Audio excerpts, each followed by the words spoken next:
Makan adalah salah satu ciri dari makhluk hidup. Dengan makan, kita dapat beraktivitas karena makanan menghasilkan energi, dapat membentuk tubuh, dan mengganti sel-sel tubuh yang rusak. Nah, kita pasti mendambakan tubuh yang sehat dan bentuk badan yang proporsional. Nah, salah satu cara untuk tetap sehat dan memiliki bentuk tubuh proporsional adalah mengkonsumsi makanan yang bergizi dengan jumlah yang seimbang. Nah, gizi dalam makanan ada karbohidrat, protein, lemak, vitamin, dan mineral. Nah, bagaimana kita dapat tahu sebuah makanan mengandung unsur gizi yang kita perlukan? Maka, perlu diadakan uji kandungan pada makanan. Penasaran bagaimana cara menguji gizi makanan? Yuk, tonton terus video ini ya.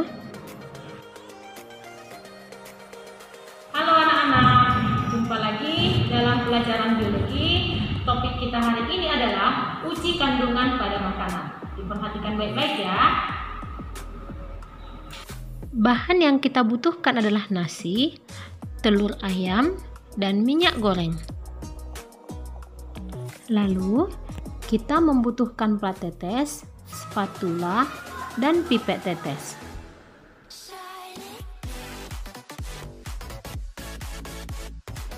Untuk larutan indikatornya, kita menggunakan lugol atau iodin, biuret, dan kertas HPS. Pertama-tama, kita meletakkan sampel makanan yang diuji ke dalam plat tetes. Nah, sekarang kita mulai dengan uji amilum menggunakan larutan iodin atau lugol. Nah, setiap sampel makanan kita teteskan dengan 5 tetes larutan iodin atau lugol. Nah, kemudian kita amati perubahan warnanya. Masih ingat ya?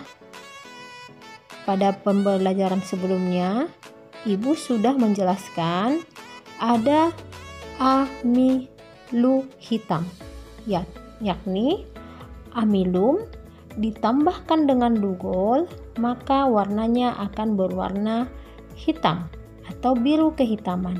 Nah, sekarang coba perhatikan yang mana yang menghasilkan hitam setelah ditetesi iodin.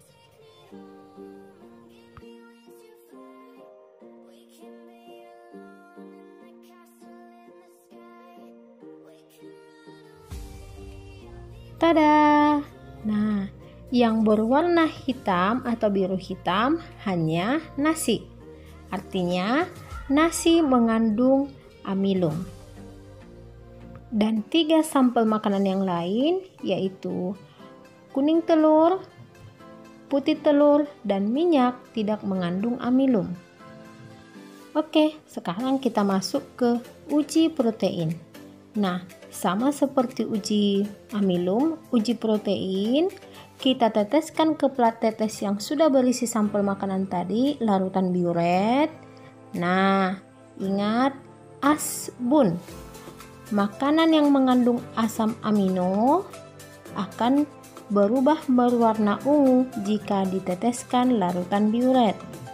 Nah, coba perhatikan. Setelah ditetesi biuret, sampel makanan mana yang berubah menjadi ungu? Coba perhatikan itu, kuning telur dan putih telur. Nah, perhatikan ya, putih telur menjadi warna ungu, terangnya ungunya ya. Nah, sedangkan yang kuning telur berwarna ungu tapi tidak terlalu pekat. Artinya, kuning telur dan putih telur mengandung protein atau asam amino, tapi putih telur mengandung asam amino yang lebih banyak dibanding dengan kuning telur. Sementara 2 sampel yang lain tidak mengandung protein atau asam amino.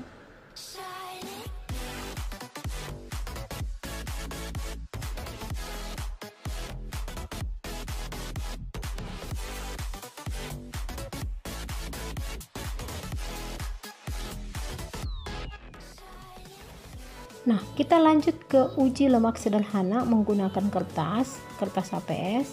Nah, setiap kertas diolesi sampel makanan, dimulai dari nasi. Nah, perhatikan, kertasnya tidak transparan, bukan? Kemudian kita letakkan minyak goreng di atas kertas HPS, kita oleskan, ya. Nah, lama-kelamaan kertas HPS akan menjadi transparan, ya, tapi tidak basah. Nah, itulah yang membuktikan bahwa minyak goreng itu mengandung lemak. Terbukti kertasnya transparan dan tidak basah.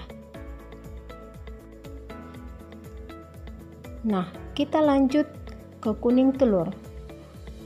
Kertas setelah dioles kuning telur, kertasnya tidak transparan. Ya, bisa kamu perhatikan. Setelah dioles, kertasnya tidak transparan. Itu membuktikan kuning telur tidak mengandung lemak.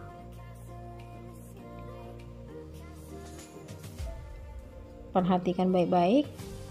Ya, tidak transparan ya. Nah, kita lanjut mengoleskan kertas HPS dengan putih telur. Perhatikan baik-baik. Setelah dioles putih telur, kertas HPS transparan tapi basah. Nah, ini membuktikan putih telur tidak mengandung lemak.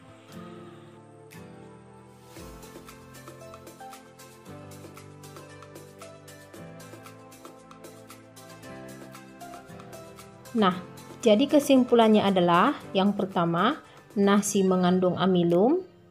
Yang kedua, putih telur mengandung protein atau asam amino. Dan yang ketiga adalah minyak goreng mengandung lemak.